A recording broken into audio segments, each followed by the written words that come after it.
government name. Welcome back. Again, thank you for being here and having the courage to sit here and be vulnerable with us. We last left off from our first episode talking about our first child, JL, and her passing and your testimony and the grieving you've been experiencing with that. So now go ahead and dive into Mr. Levi Ezekiel Santana, which is our middle child. And so if you can go ahead and take us on your journey when it comes to Levi and finding out you were pregnant. So when we last left off, you had asked the question about experiencing joy again and what that looked like and where it felt like it came from. And yeah, that was when we found out we were pregnant with Levi. Not a lot of people know this, and I know a lot of people are going to even think that this is gross, but I remember just feeling like despair. I remember one time you and I went to a concert shortly after JL had passed, and I remember like looking in the back in the rearview mirror, and you know, you were expecting to see a car seat, and unfortunately there was no car seat on that trip we took. And so I just remember just feeling like that sense of hopelessness and wanting to like give that love somewhere. And then I remember just wanting another baby so bad.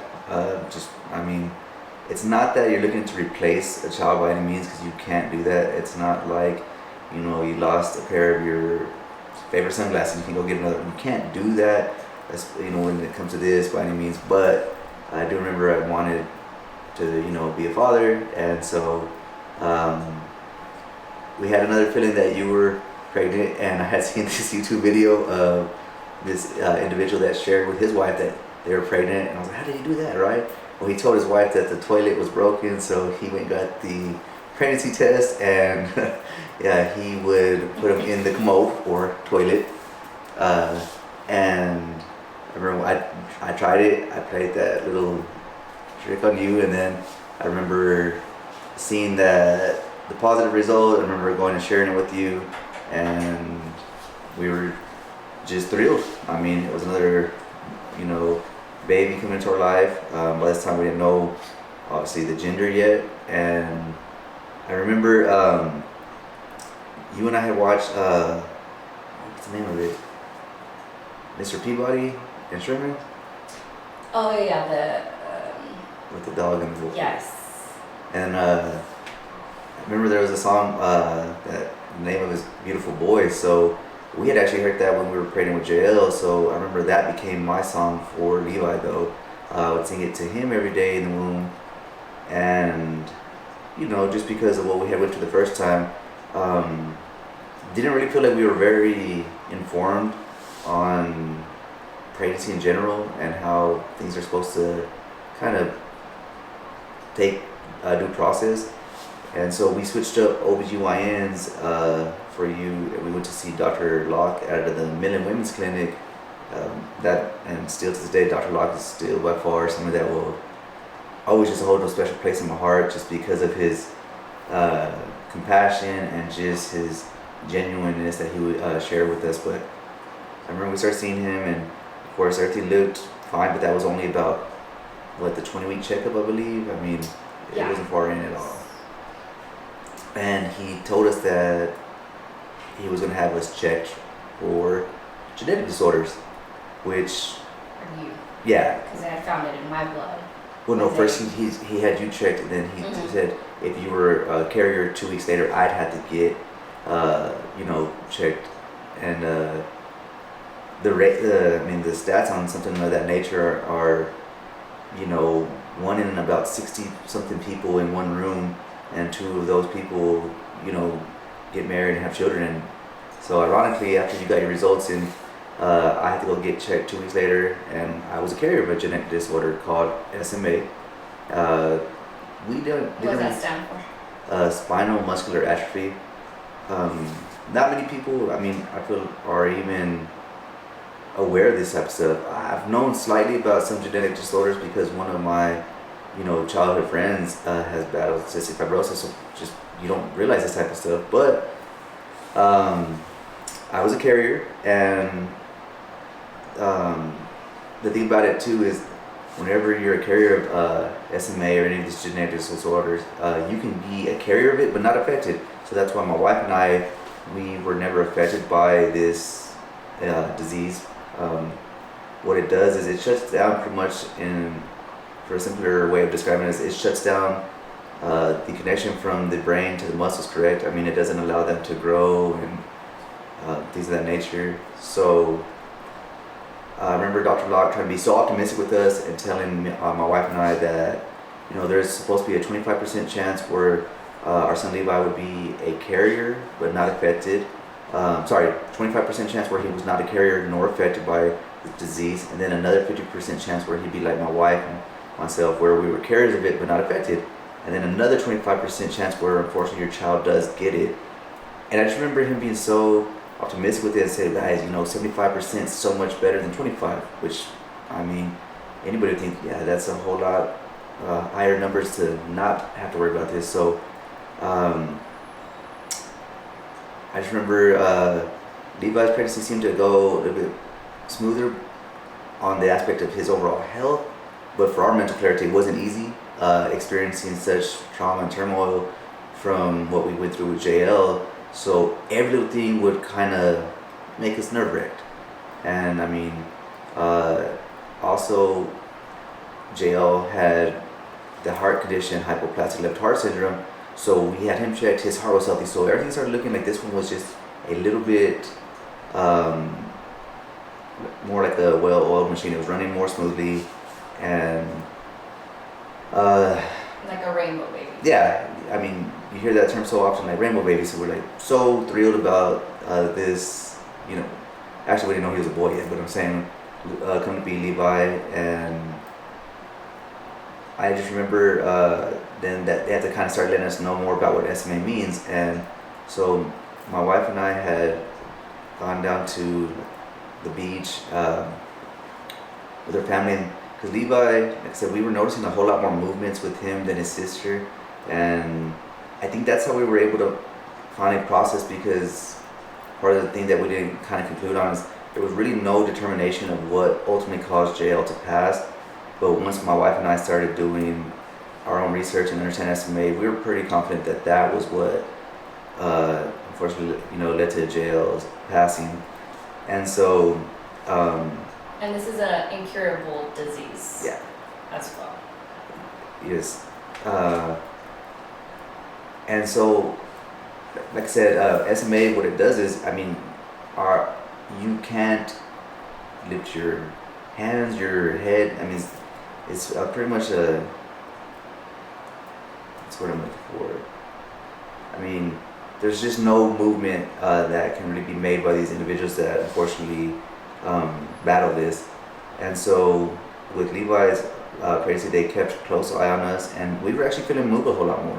Being the fact that JL was our first child, we weren't sure how often children were supposed to be moving in the womb, but Levi was actually moving a whole lot more. So it just was a whole lot more of hope in this one.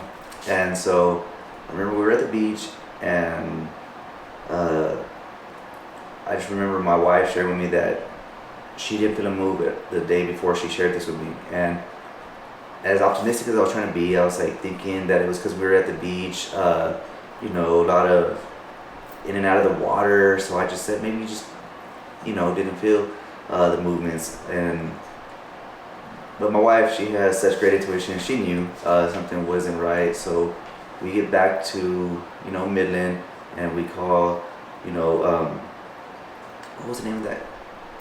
Well, we get back and we had an appointment Okay, for the is that specialist. So, because they were checking on him weekly by this point. okay? So that Already further. I was trying to remember what kind of specialist that was, but I guess just because we were that was okay. The So genetic. so we see them, and they monitor. They started kind of doing like a point system on what was like you know, good, what was low levels, and the first one it scored at 8 out of 10, right? So that was good. Pretty much we're testing, giving him a test, like, okay, are the movements, what is the range of the movements? We gotta make sure, because with this disease, you don't know if your child has it until they're born. Yeah. You do not. I mean, there is extra testing. But it puts the kids at risk. Right, in the womb, but Mm-hmm. who wants to do that or go through that or put your child through that? Yeah. But yeah, so Yeah. just keeping a very close eye on Levi and making sure he was passing his little test. Well, he did the first one. It was 8 out of 10. Yeah. So they said okay, and then we went back, wasn't good, and then the next thing we know, it's almost like our worlds came crashing back down. It was in a sense an all too familiar state of mind because now they're telling us that my wife's gonna have to have another emergency C-section, and the first time that she had to have a C-section was because of preeclampsia. This time, that's not the case. It's just they're saying that they need to get Levi out of the womb, and so here we go again. The only thing that lightened the load this time, per se, versus the first time was that we were actually able to be in our hometown. We were able to be at Midland Memorial Hospital, which had our family and close friends right there.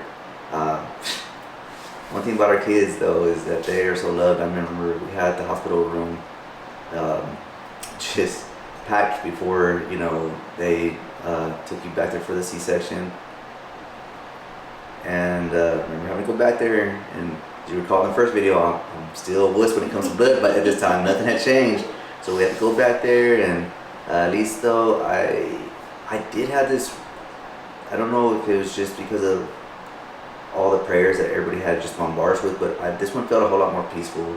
And maybe it has to be with the fact that we were home, in Midland, I should say. And so the C-section begins, and all the noises again. Yeah. But I remember, like I said, just my wife being champ, we were just holding hands and excited, and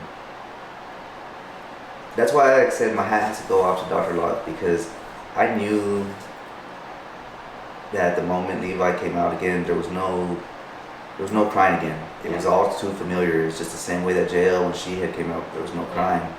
And so deep in my spirit, I feel like I knew. I was like, oh no, here we go again. And like I said, because my wife had a C-section, they had to tend to her. So I remember them like kind of escorting me to where I could be, and I'll never forget that Dr. Locke, he came up to me, and all he could do is say, "Man, I'm so sorry." And he just hugged me and he cried with me. So you could already tell Levi had the disease. I mean, I know that there was no proper test done, but when you do your research and you understand what SMA does, that's exactly what it was. Levi wasn't moving nor crying. No motor skills. They can't breathe on their own. They have to be intubated right away. So here we go again. Levi is immediately taken to a NICU in Odessa, and so again, you're having to leave my side to go be with Levi at the NICU. So even though it's not that far, we're in our hometown, but again, we're having to go through the same kind of story that we experienced in Dallas with JL. So where was your hope at this time? When Levi was born, taken to the NICU, intubated, were you in a better place, or was it? I had been. I had started helping out. Like I said, this ministry that we had been helping out again. I was trying to, right? I think that my thing was at that time, the state of mind was like works. I started thinking that works means that you're supposed to get like some type of favor poured out upon you. And I could always talk about that more, but I was doing well. But when Levi had this all over again, I remember just being like angry and thinking to God, not once but twice. This hasn't happened twice. I get it. By no means am I a perfect man, but to have to go through this twice, like I just felt like it was so unfair. Because Levi, though, the thing about him that was a little bit easier for me to be in the room, and I still can't sit there and say that I was in the room with him as much as even my wife was. I mean, even with both her kids, she was there. I mean, pretty much day and night. But with Levi's situation, what made it a little bit easier is the fact that he didn't have the heart condition. Mm-hmm. So his overall body was a little bit healthier looking. He wasn't swelling up like his sister. But I just remember, sitting there and looking at this beautiful boy and thinking how unfair everything was. I mean, it's not often you hear about these type of things. You do hear about somebody's husband or spouse passing, or even a child. But I had never, to this date, heard somebody losing 2 children back to back, 1 year apart. Because Levi was born August 29th. 30, sorry. I was thinking about his sister's birthday, sorry. August 30th. And JL had just passed, 16. in, June of the year before. So, but the thing about Levi was he could speak through his eyes, if that makes sense. He had these big, round, beautiful eyes, and you could feel peace come from him. He was just, I know out of all of our children that JL was going to be our feisty one. And then Levi, was definitely going to be our sensitive one. And we'll talk about it at some point. But I remember at one point I was just looking at him and I was praying / crying, I guess. And I remember looking into his eyes and I felt Levi tell me, "Daddy, are you okay?"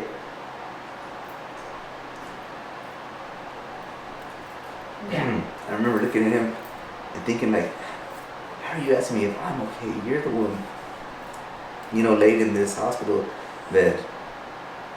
I mean, and that's the moment I knew. I was like, oh, this little boy's gonna be a game changer. Yeah, for sure. And at this point, we weren't 100% sure he had the disease. Of course, they had to run a test, and that took about 2 weeks, right, for the results to come back. But it was blatantly obvious Levi contracted this disease, and so we're waiting on results. We get results. He does have spinal muscular atrophy type 0. Pretty much no hope. 0. Like, they are going to pass away very soon, very quick. And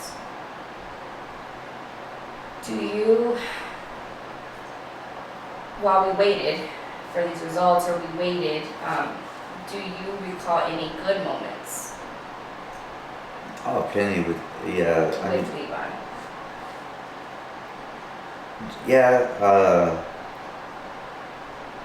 Like I said, with him it was just something different. I mean, like I said, his was just more of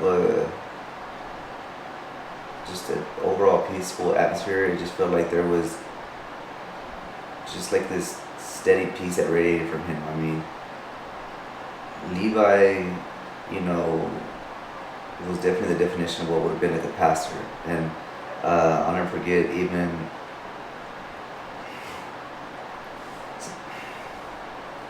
some of our family from the church that we were going to that have now since passed on, but I'll never forget them saying that he has a pastor's heart, he's a warrior, Pastor Bill.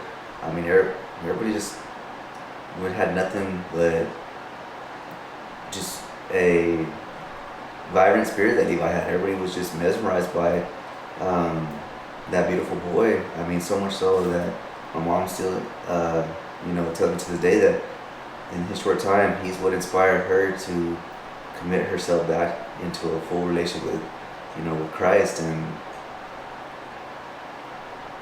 I just couldn't be more proud of my son. I mean,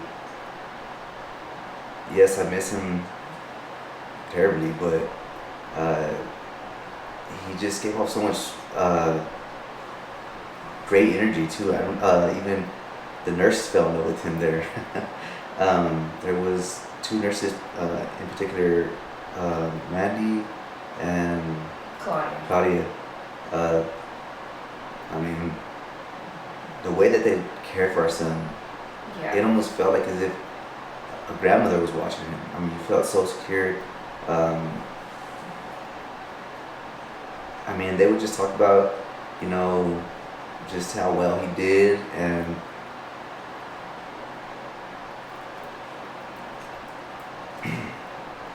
so we now are faced with, there's nothing that can be done for Levi with this disease. It's incurable, there's no medicine, there's no treatments, yada, yada, yada. So now we're faced with having to let Levi go. And this was already October. We were approaching October. And where was your faith during that time? During the time, okay, it's time to let Levi go, because the longer he's intubated, he can get an infection from the intubation tube. We were denied the opportunity to take him home, because we did ask, even, you know, can we take him home? Can he die at home? Can he pass away with us? And, you know, and of course that was not an option either. Well, they did, so I won't tell the full story, I'll make sure, but they gave us a little bit of hope, and whatever it may be, maybe they thought that there was hope too. Because my wife, of course, we didn't want to have to say goodbye to a second child in a hospital room. So she did ask, you know, with all the will in her, if we can somehow get, you know, Levi home. And they said that he'd have to have a trach place, which is, you know, the thing that's going to help him to breathe. He was going to require 24-hour care, you name it. And we, as a parent, you're willing to go through that. So they sent us back to, lo and behold, Dallas Children's Hospital. Here we are again in the hospital that, you know, my daughter got to spend her 13 days of life and then passed.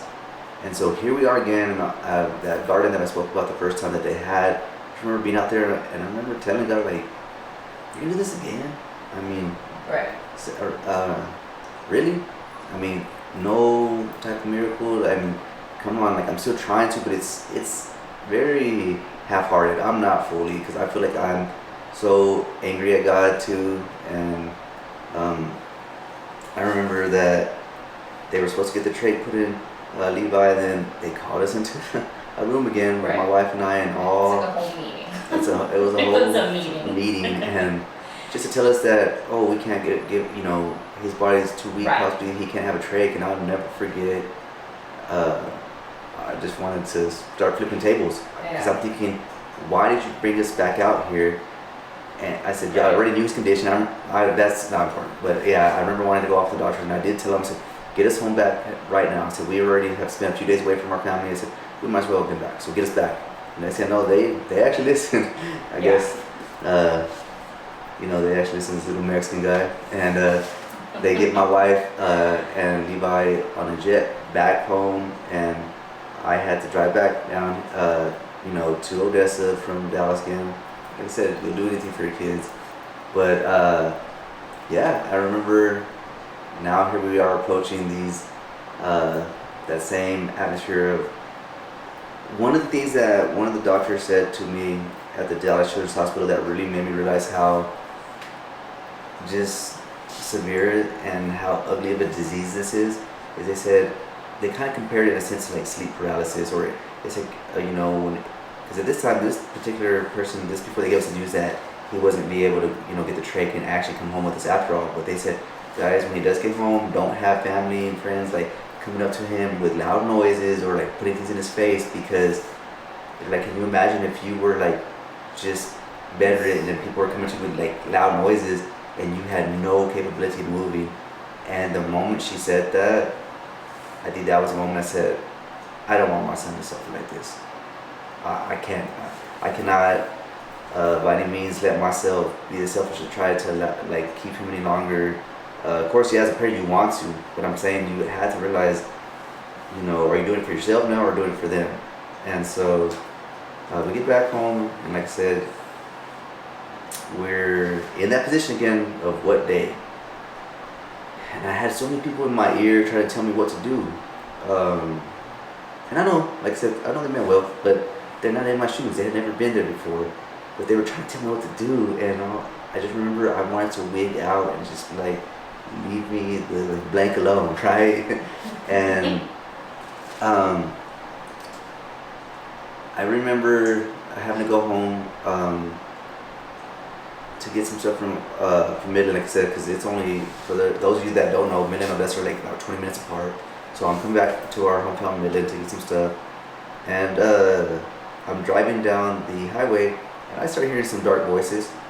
I felt this voice tell me, you're gonna go through this again. You don't want to endure this, so just end your life. And it was a very, very, like, almost like a spine type chill voice. It wasn't peaceful is what I'm getting at. And I started entertaining that voice because I started thinking, I don't want to have to go through a whole nother sense of grief. I'm still hurting over my daughter, and I always will. But what I meant by that is, like, so fresh, I started entertaining that voice, and I remember started speeding up and wanting to just to like kind of complete that task that voice had kind of put in my mind. And then I heard the Holy Spirit say, silence that mouth, that voice is a lie. So again, the Lord's comforting you when you're just at your wit's end, losing your mind. We literally just buried our daughter. Now we're gonna have to let our son go. Yeah. It's a lot. It's a lot. It's a lot of weight, a lot of pressure. And again, here the Lord is saying, I'm right here. I'm for you and with you.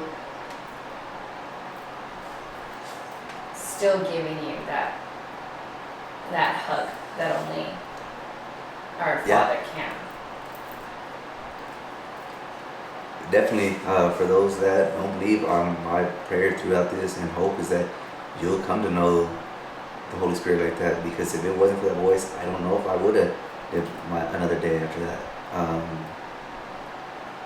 But yeah, he gave me that peace. I mean, he bluntly told me that voice is a lie, to silence that voice, and luckily I did, because I wouldn't be here being able to try to, even if it's a small impact, try to impact those that are going through this stuff. But I remember, us having to let, Levi go. Yeah, so that was October 7th. 2016. And even then, we still didn't give up No. on him either. We were still, we're going to resurrect him back to life. We were strongly, at that point, we're going to, like, the story of Lazarus. This Lazarus had been dead for 3 days, and yet Levi had just passed again in our arms. But we fought for him. We really believed he could come back. It was my wife, myself, my parents, my mother-in-law, and the Pharaohs. A lot of people. Well, in the room, particularly in that room, it was who it was, Franklin Virginia Pharaoh. Sorry. Yeah, so I remember everyone praying for him to come back. And again, I didn't hear anything this time, but he didn't come back. So, and I know even at the viewing, the funeral, we were still praying that he'd come back. I think we finally accepted it when they sealed his little coffin. And so, as a parent, and this is a very heavy question, what kind of mental state were you in when you're having to pick a coffin, a day for a funeral, planning a funeral for your own children? Going through it twice. it went like in an autopilot mode. Like I just feel like we were like, yes, we wanted the best for him, but it's almost like we just wanted to, in a sense, I hate to say this in this manner, but to get it over with, like in a sense, just because of the heaviness of it again. I mean, that's not something anybody should have to do. I mean, especially when you see that tiny casket, I still can, it's heartbreaking. I mean, you know, and yeah, I mean, I just feel like the best way to describe it is autopilot. I mean, you're processing everything, but it doesn't feel like you're emotionally there. And yet again, I'll never forget at Levi's funeral, the Holy Spirit just prompted me to get up there and share on behalf of my son and talk about his legacy. And I remember people saying, I don't know how you have strength. And I'm like, I don't. Like, that strength comes from the Lord. I mean, trust me, I'm just a mere man myself too. I had nothing special in me that allowed me to have that. Because I look back at it too, like, how did I get up there? It almost felt like that was, you know, a feeling with the Holy Spirit, because how does one get up there having to say goodbye by their children again, and yet trying to bring, you know, in a sense, comfort to the multitude, like meeting the congregation that was there that day.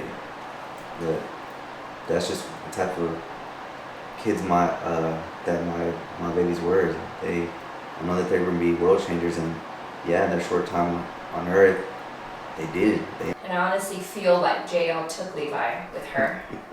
Yeah. I think we all feel that way. We all pretty much think, all right, you didn't want to be alone. I don't know. Maybe you just love your brother so much. She's probably showing him around and all this stuff. Right. I mean, who would want to come back? Right, because we believe in, you know, the Father, Son, Holy Spirit. We believe in eternity. We believe in earth. I mean, heavenly realm, heavenly things. So what child would pick, or who in general would want to their parents and earth over, you know, Christ and all his glory? So where does life take you after Levi has now passed on into a better life? I have to try to sum that up because I could go on a whole long tangent, but just... Do you start to just... Yeah, it was I can't even say a steady decline, it was just a straight up dip. I don't want to sit there and necessarily say walling out, but I mean, it just felt angry. Every little thing just upset me. I hated the fact that life was continuously going on around me. When I would look at people, and it was, oh my goodness. It felt like every time, like with jail, people and friends were getting pregnant with girls. Right. Levi, people were getting pregnant with boys, and I'm like... It's almost like in our face. Yeah, and I remember thinking like, well, they're not even that great of parents. If you want me to be honest, I mean, that was just the resentment that I was feeling. Yeah, it's just like, pretty much, I mean... And this was years ago. I could have been saying that about like Mother Teresa, like I'm saying, like that's how I was just angry. And right. Yeah, everyone was getting pregnant. Yeah. It's not cool. But your faith, where was your faith at? Oh, there was no. Did I ever like denounce my faith? I think that Jesus wasn't real. No, but there was certain aspects where I feel like, okay, I guess you do have favorites because you obviously you turned a blind eye to us, right. And that's where I was. And there's a saying, and I hope that this gets received in people's spirits well. But we hear this cliche term that time heals all wounds. That's not true. Time does not heal wounds. Time that you spend with Jesus will heal those wounds. And guess what? I wasn't doing. I wasn't spending no time with Jesus. Right. So I allowed this, and I kept thinking this deep down too. Like, well, he understands though, because I'm upset. I mean, I was starting in a sense be trying to be privileged. I've been through this, so I don't have to be serving God right now. I can just. Right. He understands why I'm the way I am. Make excuses for myself and my actions. And I never really thought about it until I heard, like I said, that term, until, this pastor that my wife and I follow, Vlad, said that. I mean, it's not time. It's the time you spend with Jesus that's going to help heal these wounds. the more you try to do it on your own and just live like a mundane aspect of life, I mean, how are you going to heal? I mean, you're sitting there with this woe is me. And like I said, I remember just being, what I said about other people getting prayed is so ugly. And then one day I finally realized, like, that's not, the Spirit started stirring me again, like, that's not me as a person. How are you going to be envious of somebody that's going to be able to bring life into this world? And would you ever wish ill on another infant? And I had to realize, no, I wouldn't. I wouldn't want any of my family or friends, or even an arch, nemesis, like, to go through this type of pain. Like, nobody deserves that. But so it took some time.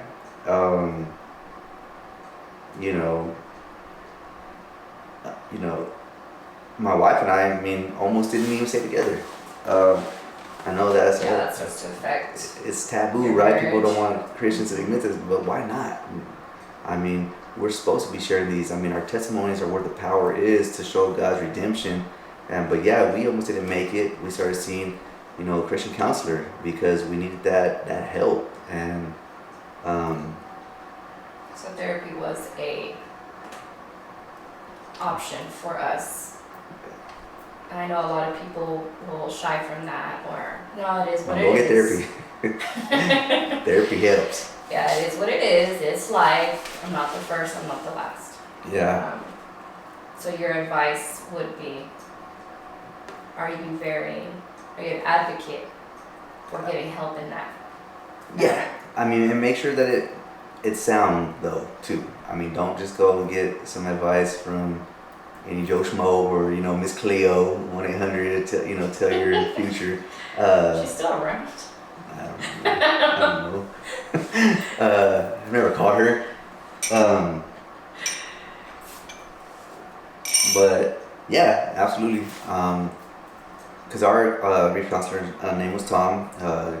Just great guy. Christian man too.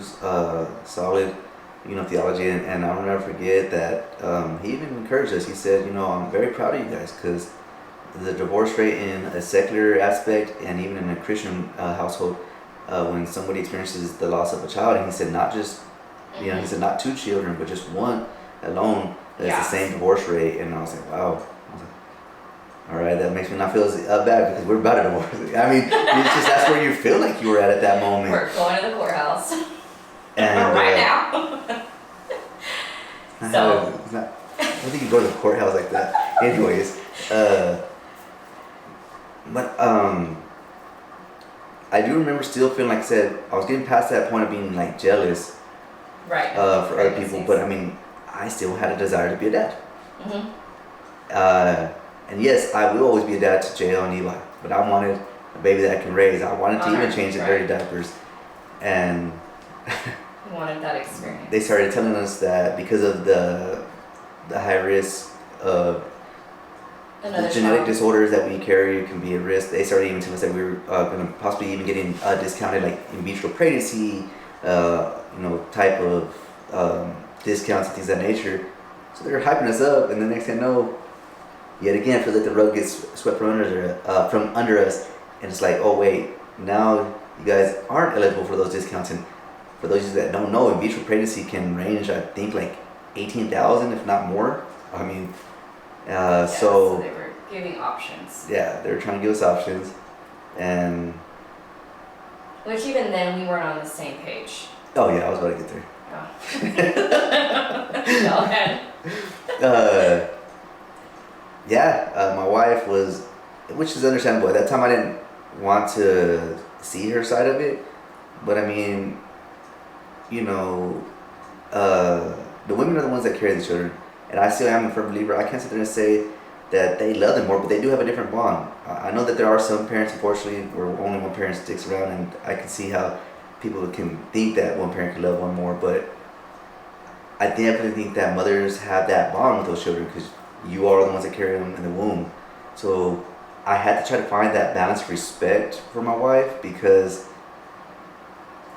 what are we supposed to do, right? And so I remember we had our counseling session with good old Tom one day. We were having our couple session, and my wife said, "I didn't even talk to you tonight when we see Tom." I was like, "Uh-oh." Like, when you hear something like that, you always think the worst. And I remember thinking to myself, like, "Well, why don't we just talk about it now?" That's me. That's my personality. And she's like, "No, we'll just talk about it tonight." I was like, "Oh, okay." So I did not sound like that. and I remember we get to see Tom, and I'm thinking, like, is she trying to leave me? Like, what's going on here? And so we sit with Tom, and he says, "Okay, guys." He's who wants to start off? And he would call my wife Carice. He said, "Carice, you want to go first?" And she jumped at that opportunity. She tells me and Tom that she doesn't want to have any children at all. She doesn't want in vitro. She doesn't want to try it naturally again. She doesn't want adoption. I mean, she pretty much checked out everything how the child could be possible in a household. So I remember that note was just like so heavy, and obviously those that know me know I love to talk. So Tom was no stranger to that too, but he just looked at me and I'll never forget. He said, "Matt, this is the quietest I've ever seen you. How are you feeling?" And I remember feeling like, what the heck? How do you think I'm feeling? But I just remember I had to try to pull myself. I was like, "Well, not good."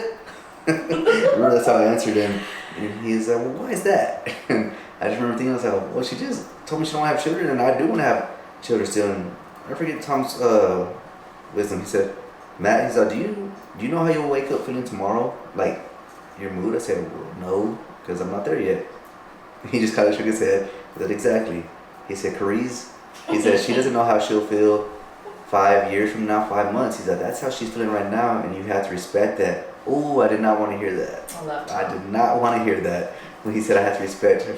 So he walked us through like that session, and like it was a very empowering, time together. But I just remember after we got out, Matt's personality is like, let's address the issue. So I was like, so you never want to have kids? As soon as we got out, and I'm just like, probably should have waited. And she's like, no. And she does get snappy like that. And so the way that, like I said, I process when I'm feeling like anxious or whatever it is, I just take drives. So I remember I dropped her off, not in a mad way. I dropped her off so I could have some time to process like what I was feeling. I remember I was driving around, and I finally started trying to talk to God. More like yelling. I was pretty upset at him. I remember questioning him, and I said, "You're supposed to be all-knowing. So if you knew that you're gonna give me these desires to be a father, and you strip me of 2 children, but you have my wife, in this mindset or where she's at, she doesn't want to have children." I'm like, how are you gonna keep us together? So how are you gonna put a child in our home without putting a baby in my wife's womb? Because that's not what she wants anymore. And I remember I heard absolutely nothing. He stayed completely silent on me. And I remember I said, "Yeah," I said, "that's just like you. You seem to always take part when people need you the most." And it's almost like I hung up on him in a sense. Like that's the last time I spoke to him. And the household was just kind of weird after that. Yeah, we were just going through it. Because when you go through such a loss, trauma, you're trying to not lose your mind. Your partner's not trying to lose their mind. You have nothing to offer each other anymore because you're both in this spot of, I'm just done. Like, just with life. I'm tired. I'm empty. God feels far away. I want to run away. Never come. Like, you're just in this horrible, horrible mental state. And when 2 people like that are under one roof, it's very tough. And that's what I'm saying too. Like, had we been even trying to talk to God, but neither of us wanted anything to do with him. Right. And I know that's what put us more through the rocks. Yeah. Because we were trying to go down this lone, like, wolf pack type thing, like we were trying to do it ourselves. I think we were just so hurt with God because we know him. We know his healing power, his mercy, his grace. So we felt very betrayed by our dad. you know, it's like, Dad didn't show up to my soccer game. This is messed up. It's not only he didn't show up to the soccer game, it's almost like he helped the other team win. Like that's how you felt with him, or we did. And we did. so, like I said, I'm trying to throw myself back into work, and so everything's kind of suffering. Oh yeah. For you at this point. Yeah. Oh yeah. Marriage, friendships. Yeah. Church. Yeah, I wasn't talking to. Lord. Yeah. I wasn't talking to people that I did. No fault of their own. It was just where I was at. I see that now. I wish that I would have, could have, right? But I'm just saying, like, at the time, I should have done better by trying to mend what was broken rather than try to completely ignore it, because there's actually a song by this Christian rapper Andy Minnow, but in one of the chorus he says, we can't heal the things we hide. And which is such a beautiful saying. We can't. Like, if you're trying to heal something, but how, when we're just trying to act like it doesn't exist? Like, I have this immense amount of grief over here, and I'm acting like it's not there because I'm trying to live in this moment, and it was just causing just a whole bunch of numbing. And like, I remember I felt just a strong sense of hopelessness, and then I remember about a month after we saw that our counselor Tom, my wife calls me and says, we need to talk. So this is now 2018. Yeah. Fast forward a little bit. Yeah, I'm always, we need to talk. Yeah, I mean, she actually, that's easy thing to hear. So she calls me, and at that time I was working out of Odessa, and I just got out of a meeting at that, which was already stressful. And she gives me that, hey, we need to talk. And I was like, oh, here we go again. I was like, well, just tell me now. And like I said, just because I don't want to be speaking this for myself, but just I can get worked up sometimes, like anxiety. So I was like, hey, what's going on? And she's like, we'll just talk about when you get home. And I was like, no, like, I got like a 30-minute drive home. Let's talk about it. So she tells me that her tia means aunt. For those that don't know, but her tia called her and told her some news. My wife's first cousin had gave birth to a baby boy, and he needed a home because there was some stuff in the system. So my wife said that her tia had asked if we would be willing to take him, and I remember thinking, like, my immediate reaction was like, oh yes, like, let's go. Her thing was like, well, we don't need to talk about it more, and yada yada. So I was like, just to kind of appease her, I said, yeah, we'll talk about it. So I remember I went home and I took the long route home, and I just happened to see that my mom happened to be home on her lunch break. So I stopped by and I talked to my mom real quick, and she already knew something was up too, but she thought, she was just, I hate to say it, but she was even so used to such bad news that she thought I had something. I said, I got something to tell you, and she's just stopped. And I shared with her the news that I just shared right now about my wife's calling her, and my mom like just jumped up from eating her sandwich because she was on her lunch break, and she was just ecstatic. She said, I've been praying for you guys, you know, mijo, yada yada. So we shared like one of those just emotional hugs and, you know, some tears together. So I remember I went home with my wife, and I almost feel like, I don't think she did it intentionally, but I almost feel like she was trying to kind of help me to see her aspect and wanting to say no, and I just couldn't see a reason to say no. We had a whole room set up for a little boy that was supposed to be for Levi, and there goes like Levi's selflessness, because I believe he was like, my mom and dad are gonna have a spot for my little cousin, so let's do this. So we talked about it, and I just remember my wife, I couldn't even count how many times she asked me if I'm sure. I was just to the point, I was like, yes, like, don't ask me no more. I've said yes, let's get this going. So start the process, and like I said, it wasn't just as easy as her tia could give us this little boy. It requires social workers, you know, and then the next thing we know, our social worker had to get all of our information, like backgrounds, done like that. And so they asked us to be, because this little boy happened to be born in San Antonio, so they asked us to be down there for this court case or hearing, I don't know. And the judge, hits a gavel and says, that baby's granted temporary custody to the maternal, cousin, and we're like, oh, okay. But then we kind of looked at each other because the social worker came up to us and told us that he was coming home with us today, and we just kind of like looked at each other like, wait, what? I mean, not that we weren't thrilled, but I mean, we had no car seat. We just drove down there, so we're like, we hadn't ate no lunch. You know how women can be getting hangry. Okay, it was really me. So we went to stop at the Riverwalk to get something to eat, and then our social worker calls us and said, hey, I'm sorry, I made a mistake. I actually had to take him to you guys. So we're like, oh, okay, so here we go, right? And we're on our way back to Midland, calling our parents, and sharing with them like this news. And he got there we got there early. I felt like we got record time. Yeah, we flew back. Pretty much. Yeah, because we're thinking, oh, this baby's right behind us. We have to get home before, the social worker and the baby. But and my wife wants it always clean. She actually it was dirty. She wanted to make sure. That's what I was.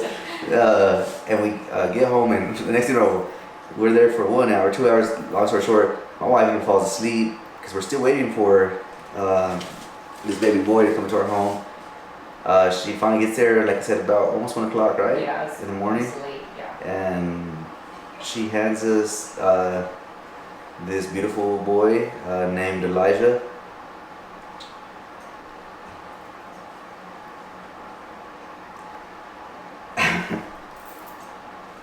Yeah, it was like a stork literally dropped off a baby.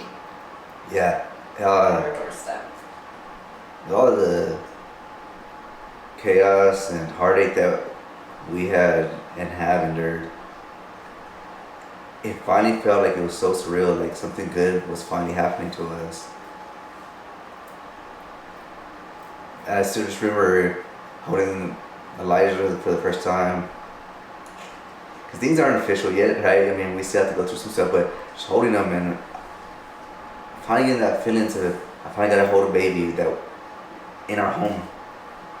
And immediately just fell in love with this little boy. And so we went through, like I said, the adoption process, which that felt like it was like a long, rigorous process, but it was worth it, right? Yeah, so we have decided to adopt him, to start that journey, to start that process, and that took about a year. Yeah. For them to finalize that, because if you're a part of that world, you understand that they still give the biological parent a chance to get it right, change. They give them every chance possible. So yeah, and and that was also, like I said, this part, like, I don't want to sound like a selfish person, but because at the same time you're wanting the parents to, in a sense, clean up their act. You're wanting that too, but you're wanting this child. So it was just like a kind of still conflicting time. But I'll never forget one time when I had shared that I was yelling at God, and I told you like He didn't answer me. So one day, my wife and I and Elijah were getting ready to go watch, a baseball game locally here in Midland, and my wife was doing what she does best, taking her time. And so I had already had myself ready and Elijah ready, so I just told my wife, I said, hey, well, we're just going to drive around the block a few times, so, like, let me know when you're ready. She said, okay. So I load up Elijah in his car seat, and we don't even get half a block away, and I look in the mirror, and I finally got to see the car seat that I had been longing for. And I remember God spoke. When He shows up, He's going to show out. And He told me, He said, do you remember what you asked me? I audibly heard Him say this. And in my head, so much time had passed and so much anger and frustration that I'm kind of like thinking, well, what? He said, you asked me how I was going to put a baby in your home without putting a baby in your wife's womb. He said, look at the back seat.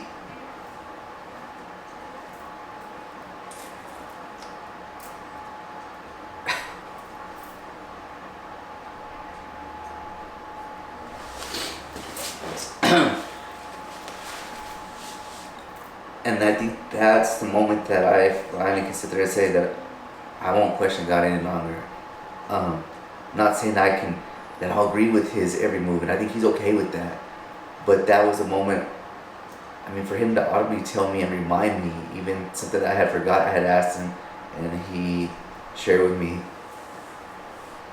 And if you recall too, for the first video, that I shared this story about my wife taking us out of town and looking, and I didn't see that car seat. So this had been such a long process that I wanted to see that car seat from our daughter, and then that didn't happen. Then with Levi, that didn't happen. But then for God, like I said, to take the time to let me hear him say, you asked, here it is. Because his ways are not our ways. His thoughts are not our thoughts. And I want that to be a living testimony.